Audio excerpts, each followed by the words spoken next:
Okay, so I'd like to welcome you all to this third and final lecture for this year, delivered by West Wales Association of Young Scientists, which is for short we're called WAYS.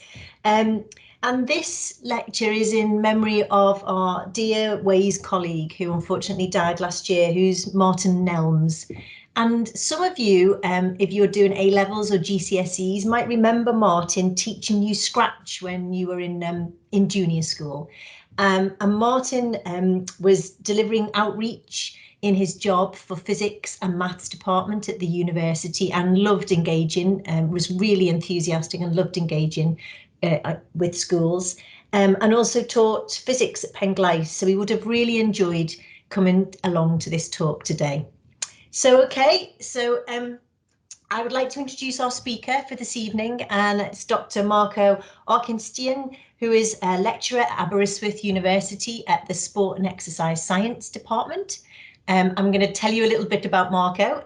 He grew up in the Netherlands in a small rural village near Delft. He's always enjoyed playing sports, and when he was 16, he did a small project on the biomechanics of speed skating. Okay, so obviously couldn't have done that in the UK. He still wasn't sure what he wanted to do and took a gap year, so a year out traveling in 2002 and went to Australia. So in 2000, it was the Sydney Olympics. When he visited the Australian Institute of Sport, it was really at the forefront then of sports science. And this visit inspired him to study sports, and he studied a degree called Human Movement Science. When he did this degree, he learned how sport performances work, but also how similar it was to exercise that we all do. The same principles, the same equipment, but obviously different aims and different goals. Upon finishing this degree, he moved to England and took up a PhD, focusing on the effect of cyclist pedalling technique on the efficiency and endurance performance. And he might touch on that during this talk he's going to give us in a second. And then he came here to Aberystwyth. We were lucky to have him as a lecturer here after completing his PhD, and he now has moved to look from sports to ageing populations, and he's using the same equipment but widening his range and interest to get older people to live more healthy and active lives. So I'll hand you over to Marco, who's going to explore the use of modern technology in sport and how they are underpinned by science, including biology and physics. Thanks, Marco. Thank you, Paula. Yes, that's the intention for today's presentation, because we're going to focus on wearable technology. And you might already have got some experiences with these, and in this talk I'm hoping to give you a bit more insight in how they actually work, what they do and why we use them. And the nice thing about this sort of wearable technology is that it comes in sports domains, but also more and more in the health domain. But first, it was worth just explaining what wearable technology actually is, because there are different definitions around, and people might see technology and wearable as slightly different things. But in my view, wearable technology is essentially any device that embeds some kind of technology and that can be worn on your body.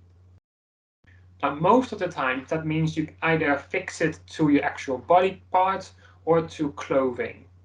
And it normally contains these small sensors that are embedded with a bit of casing, and then it makes it look like a small device that you can fit on your wrist, on your back, on your legs, on your shoes, on your head. And this data is basically collecting samples, so data information at a very high frequency, about 50 frames per second as a minimum, typically, sometimes even more. And that is then processed and analyzed, and that's what we're interested in as scientists or as clinicians or as coaches or as athletes. Now, to start off with, the most sort of well-known example of wearable technology are those devices you can wear on your wrist. For example, Fitbits or the smartwatches. These devices often provide different types of information, so different types of data. But one of the sensors that is embedded within a device such as a Fitbit is an accelerometer. Now, an accelerometer is essentially a device that measures the change in position, but also how quickly it changes. So acceleration is slow if I move my hand like that, but it's much faster if I move my hand like this. And it measures that. And for example, one of the basic information you can get from a Fitbit is the number of steps. Now, the way they determine that is just by the oscillation. So the oscillation of the wrist, 1 step, 2 step, etc. And that means that the device essentially counts steps by looking at the acceleration profile. The downside sometimes is that that same acceleration profile can also happen if you're brushing your teeth, and therefore you start counting non-steps as actual steps. That's one of those limitations of, in particular, of wearable devices that use accelerations, that often we try to infer from data by guessing a little bit, by looking at algorithms and complex calculations. And they are not perfect. I can also give an example where you can use this device when you're cycling, and actually it doesn't really reflect what you've been doing because you haven't been using or moving your arms, but you are moving your legs when you're cycling.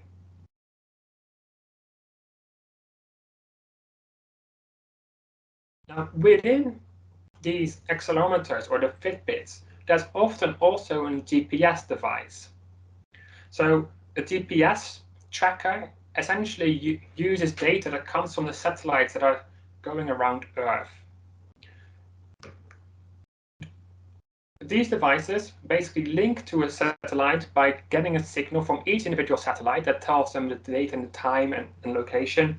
And by getting signals from 3 or more different satellites, the device can actually pinpoint its own location. It can do that within a few meters accuracy, but that depends a little bit on the number of satellites and also the environment it's in. And that allows you to track someone's location. Now, Fitbits might do this and could be of interest, but where this is much more of interest is in team sports like football or rugby. And here you can hope, if you see this in the news, sometimes you see players wearing these black and white or these black vests that go over their body. And the same in rugby.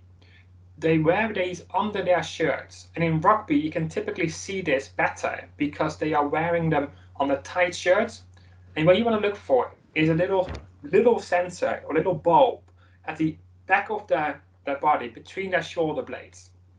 And it's basically a little sensor that contains both GPS data and the accelerometer data.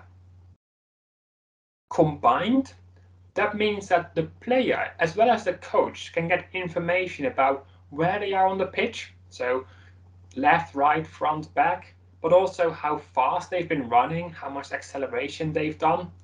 And for example, in rugby, they use this to look at impacts when there's a collision. Now, in development, in the future, it is possible that this sort of device, and in particular acceleration, is going to be used to look at concussion risks. So a lot of research about concussion in rugby is trying to find ways about how to predict or decide when to take a player off the pitch. And at the moment, the protocols are there, but they can be improved. And one of those ways is by looking at the acceleration profile of the head. So it's possible that in the future, in rugby, an accelerometer will be placed on the head somewhere or in the gum shield. So these sensors are small enough to fit into someone's gum shield and actually look at the deceleration as we got a collision and see this was above a certain threshold. And now the definition from a medical perspective is to take the player off. So this is the research that's developed using this sort of sensors.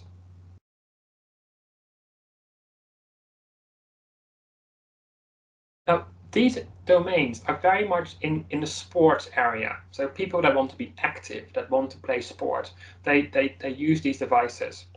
But some of the wearable technologies got much more focused on health. And one of those examples is about wearable technology that measures your blood glucose levels.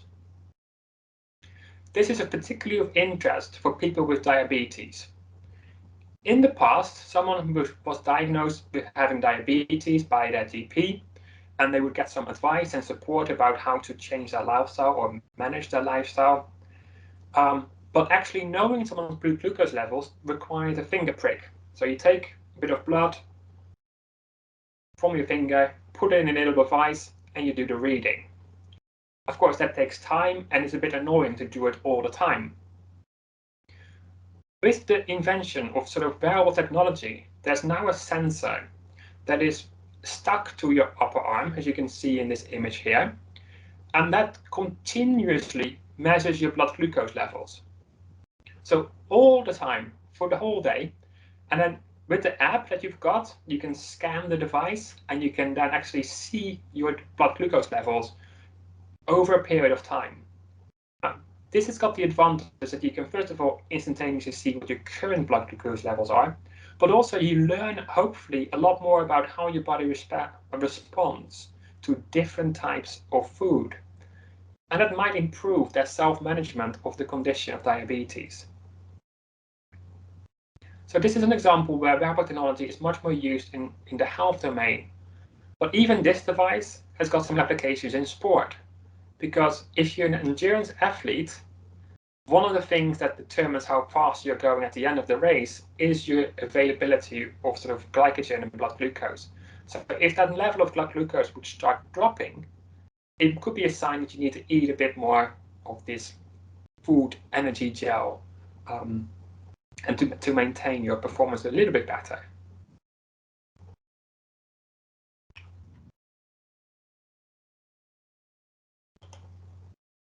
Now, with the sort of use of these sort of wearable technologies that incorporate acceleration, then the application can be varied. So I already talked about sort of walking and physical activity, but in particular sports, you can also use these accelerations to measure their technique or the way they are playing. So, for example, if you're looking at tennis, you can put a little sensor either in the racket itself or in the racket handle or along your wrist, and you can get information about how many strokes you did on your forehand, how many on your backhand, how many serves you did, and how fast they went. And this gets more and more sort of expensive in terms of the number of things you can measure, including things like spin and volleys. And of course, you can hopefully see that as a coach, you can then start analyzing a player, looking at what they do well, looking at where they can improve. And this is one of those things that in general, when it comes to wearable technology, it's not so much about the technology itself, which has got limitations and is not perfectly accurate. And it gets errors in it in terms of finding out the right stroke and things like that. But overall, it's fairly decent. But most importantly, it engages people. So the idea of monitoring a player using this device is not really scientifically accurate in the sense that we would like it to be. But it still gives the player some information about what they've been doing, and it's almost like it's like a toy that helps them engage and motivates them to, for example, serve faster or hit with more spin. So often these technologies, actually the app, the features the apps have is probably more exciting and more relevant than the actual sensor, which is relatively cheap. Here we've got another example where we're looking in particular at golf, where you can see, for example, golf being even a shorter movement, you can actually get a 3D swing analysis. Now these sensors and these devices, Fitbits, you probably know the price is a couple £100 maximum, but these devices specifically for golf and tennis, you're looking at £100, £200 type range of costs. In the past, if you wanted to have done a 3D swing analysis, if you want to come to our lab and try to have this done, you're looking at several £100 and several hours of work for us to analyze that. With this device, you put it on your golf club and you You swing it a couple of times and the feedback is instantaneous, and you don't pay more than just the app and the device itself of a couple of £100. And that's one of those pros of wearable technology. It becomes a lot cheaper compared to the gold standard in science or in elite athletes. And that means that more people are going to be able to engage with this sort of technology.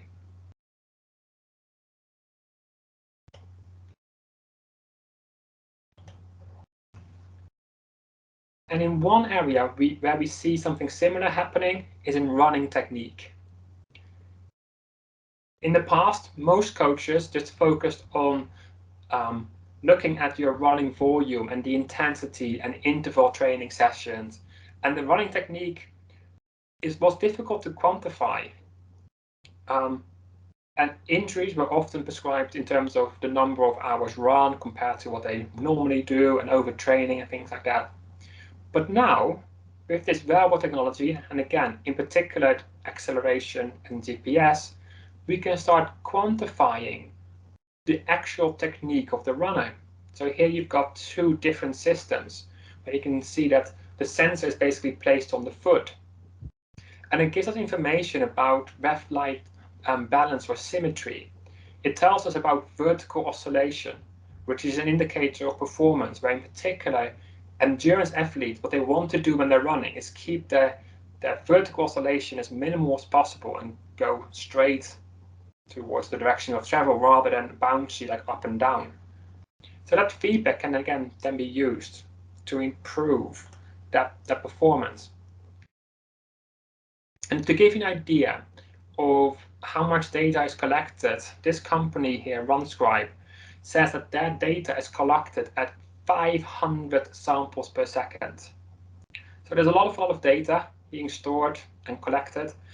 But the challenge here is not so much about collecting that data, but it's about how to present that to a coach or to a runner. And that's where the apps come in. So the apps are very much around engaging the reader, or sorry, the user, and giving the right type of information.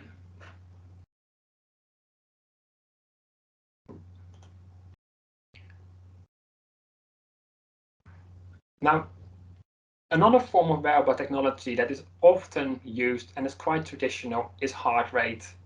So heart rate can be combined with these devices. So for example, here we've got running, where we measure both the heart rate and the cadence and the speed of running. And again, that gives us extra insights. Now, so far, it was very much about the physics, acceleration, and GPS is basically physics. It's measurement of position, velocity, and acceleration.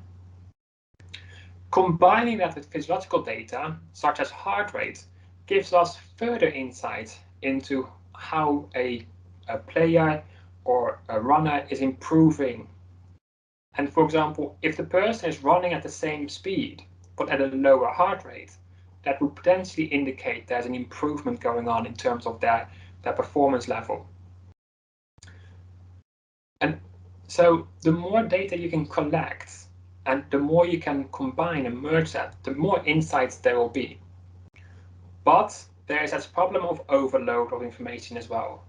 So because we collect so much data with these devices, you need to be careful that you don't start over-interpreting particular sources of information and attributing importance to factors that don't really matter.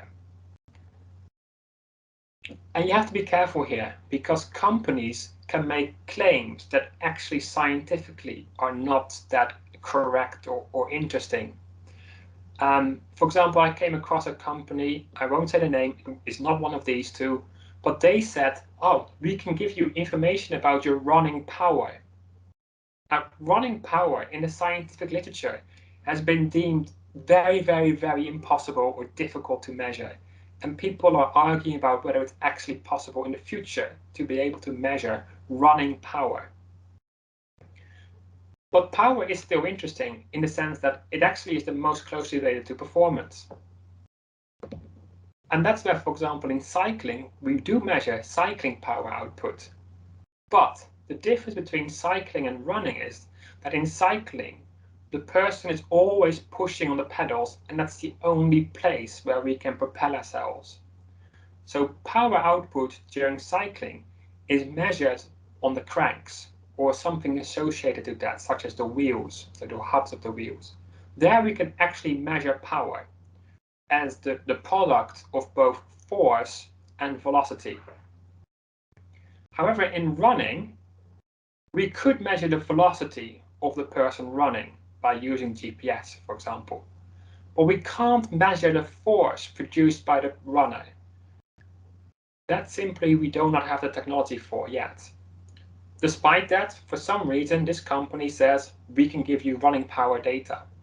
But I know that I don't know how they've done it, and I don't know of any scientific method to do it. So they might have approximated some kind of form of power, but it might be very closely that they just used velocity and call it power.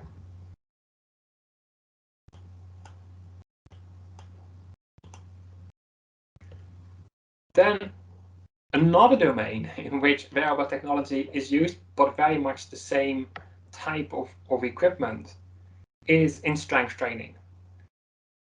So again, these are quite small devices that you can stick to a person or stick to a piece of equipment that you're using for your exercises. And this has enabled a new way of just prescribing or doing sets. So in the past, coaches or strength and conditioning persons, they often did strength training based on the weight they were lifting. So they call this as a percentage of the 1 repetition maximum, for example. But doesn't really matter. But they basically said, I am lifting 55 kilograms. I'm doing that 10 times in a row. I then have a break and repeat that again and do that 3 times more. So they call them in sets and reps, and they actually do it based on the weight that they are using. Now, with these new devices, we are starting to look in the research domain about whether we should change the prescription, not based on the weight, but on the maximum velocity that can be attained with that particular weight. And that is known as velocity-based training. The idea behind this is that if you can use the velocity as the stimulus, you can make your training program more specific to different athletes. Sprinters, you want to do high velocity.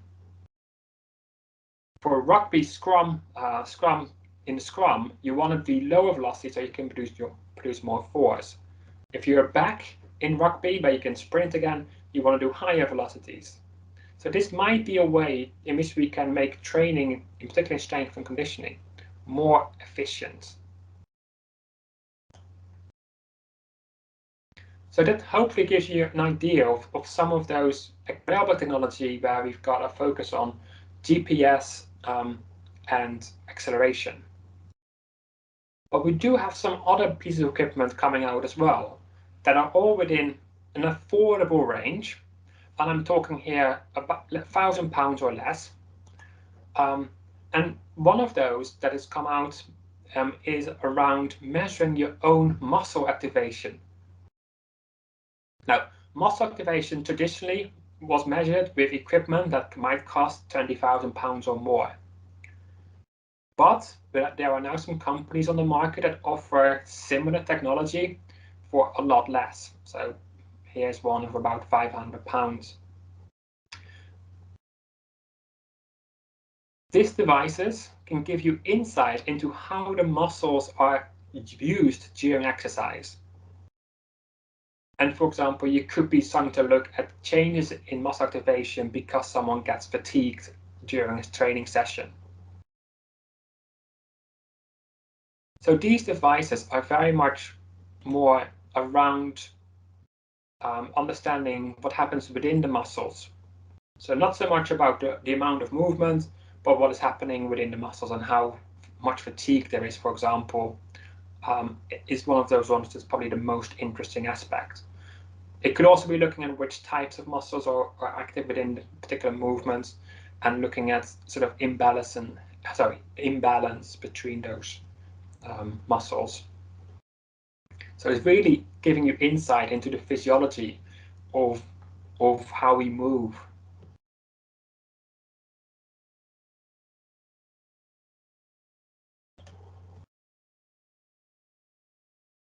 Another piece of equipment that's come out recently is around monitoring your own sweat. Now, this is technology where I probably know a little bit less about and how it exactly works, but it's probably all got to do with sort of measuring the concentration of chemicals within your sweat that is positioned on your body. So essentially here you've got a patch that essentially is sensitive to particular chemicals, particular markers of sweat rate in the blood, on the skin. And again, we can use that to look at dehydration status. So do we need to drink more water during a session?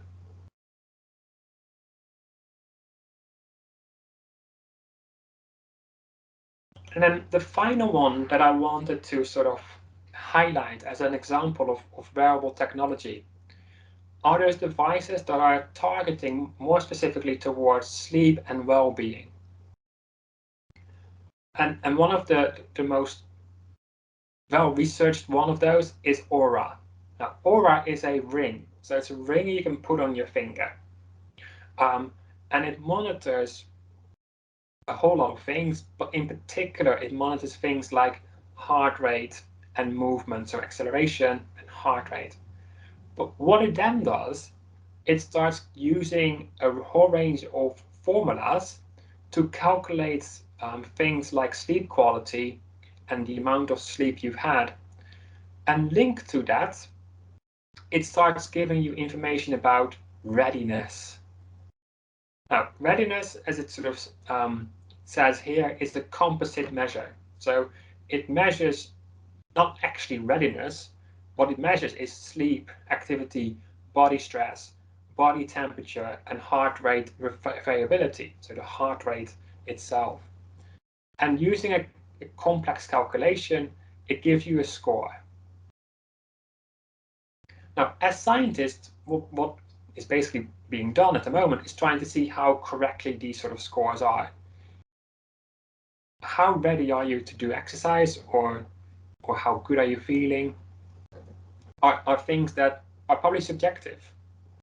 And companies want to sell things, scientists want to see how good these things actually work. So we'll have to find out exactly how well these devices work. But for now, it's quite interesting to see all these developments in different domains, all based around the continuous measurement of data that used to be pretty much available only to clinicians or scientists, and it's now becoming available for everybody. So yeah, that to me means that this future is kind of exciting.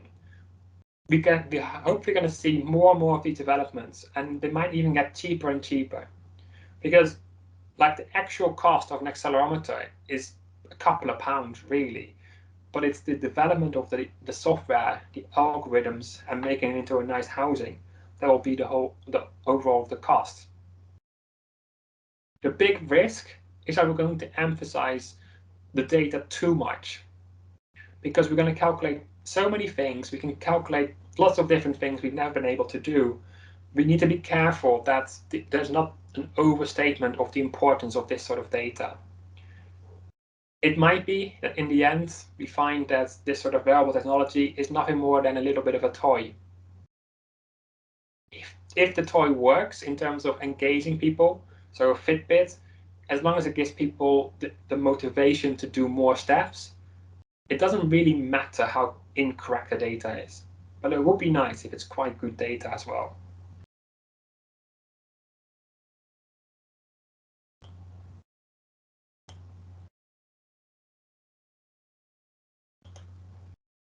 So to end this presentation, I thought I'd just give you two things to remember.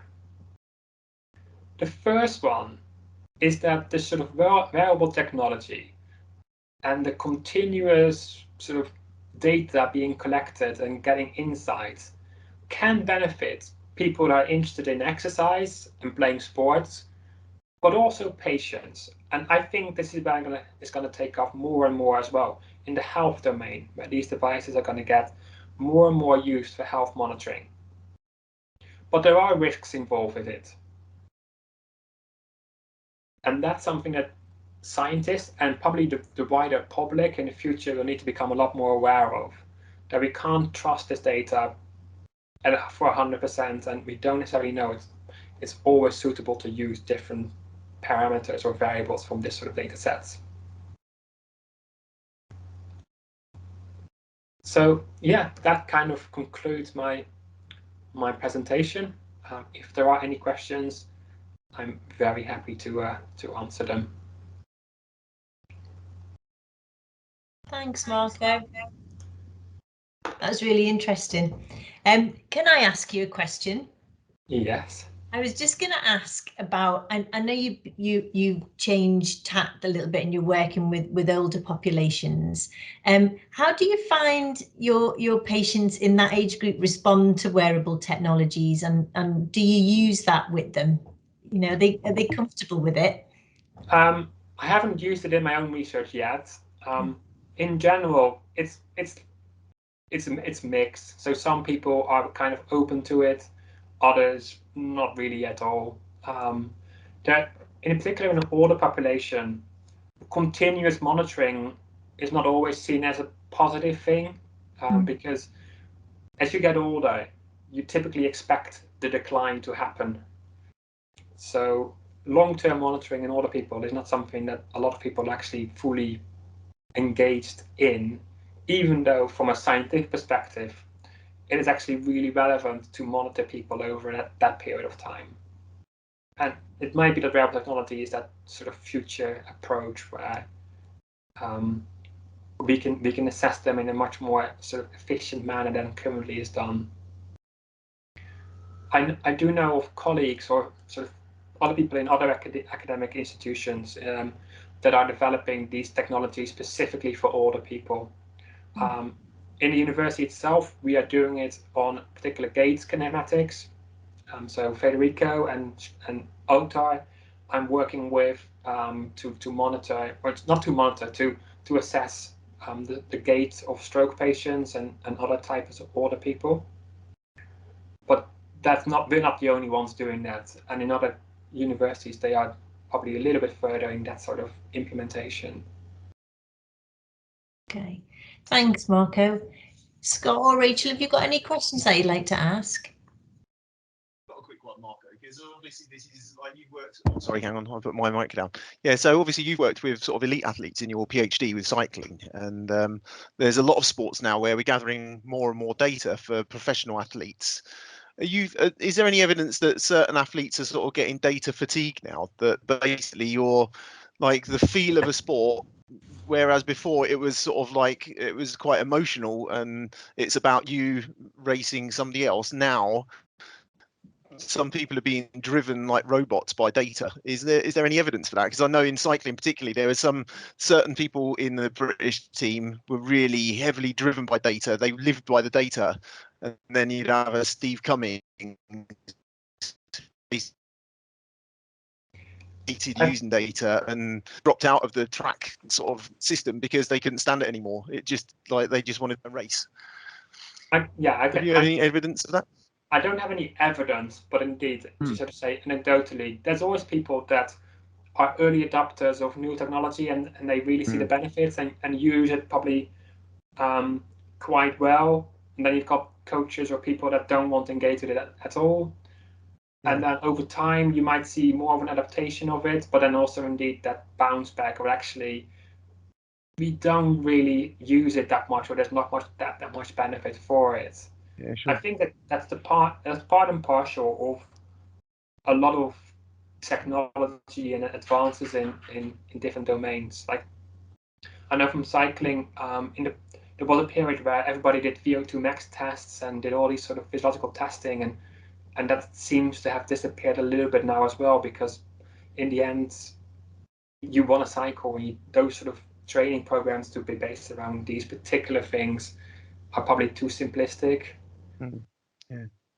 And I've heard as well that some people, if they'd have been like graded in terms of their ability based on their VO2 max, like they would never have made it into a professional team if they'd have taken that as their data that they based people on. But their ability to race, like mentally, and like just push themselves into a deeper sort of zone of pain than anybody else makes them a better athlete. It's not necessarily what they're able to do first off. It's quite interesting. Yeah.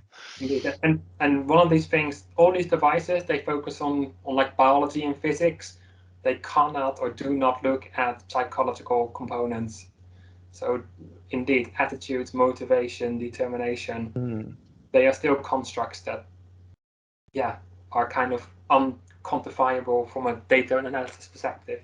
And indeed, they, in elite sports in particular, they are probably the ones that determine the most, because in cycling, all elite athletes have a very high VO2 max, pretty good lactate thresholds, and those sort of parameters. So the differences are quite small there. And it might be more about form of the day and speciality and indeed attitudes than physiology.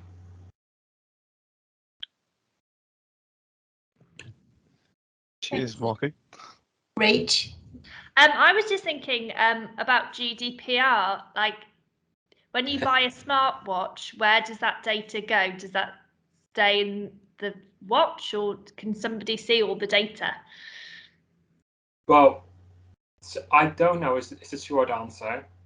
I think these days GDPR and all companies need to be compliant. But yes, there is value in this sort of data. So your Fitbit data, although they're not really interested in you as an individual, they want to see the data and do a lot of research around how people respond to different types of sort of reminders or engagement things. Because in the end, companies, I may be being a bit pessimistic possibly, but all they're interested in is that you keep using the device. And that's what they want to find out. So that's what the data they want to use to find out how to keep you engaged and keep paying for any services or anything. From a research perspective, I don't think they make this data publicly available. So it's not possible to access an anonymized data set to do some analysis on and find out more. This is pretty much their property, the company's their own property. And they will try to look at this sort of data. For example, in the technology that's used for like playing tennis, a lot of them will probably be also looking at improving the quality of the data and trying to recognize different patterns better, so they don't get misclassified a backhand with a forehand and things like that. Thank you. So,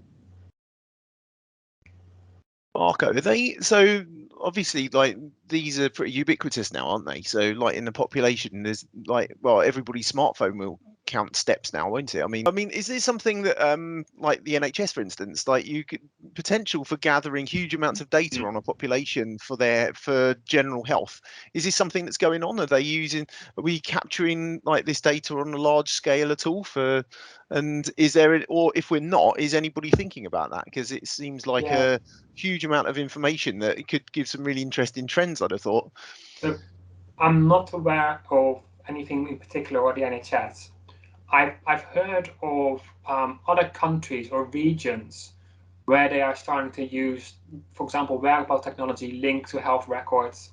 So people sign up and agree to take a part.